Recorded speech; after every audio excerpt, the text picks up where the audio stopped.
Okay, so now let's talk about the things I know now after 2.5 years that I wish I had known when we first got here.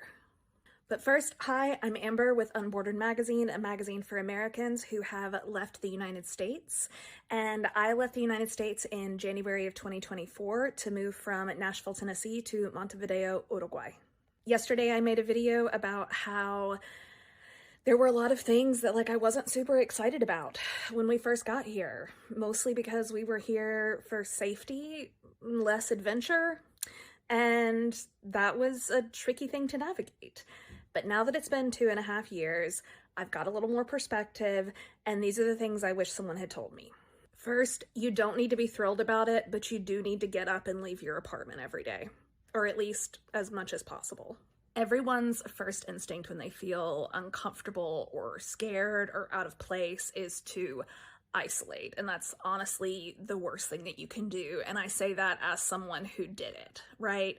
It's like you want to close the walls to the castle, pull up the drawbridge, and just let everything fall in the moat. And you can't do that.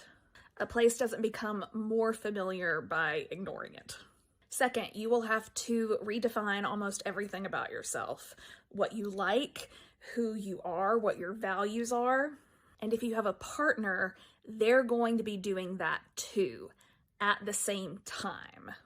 And then you have to almost re-meet each other. And that can lead to some rockiness.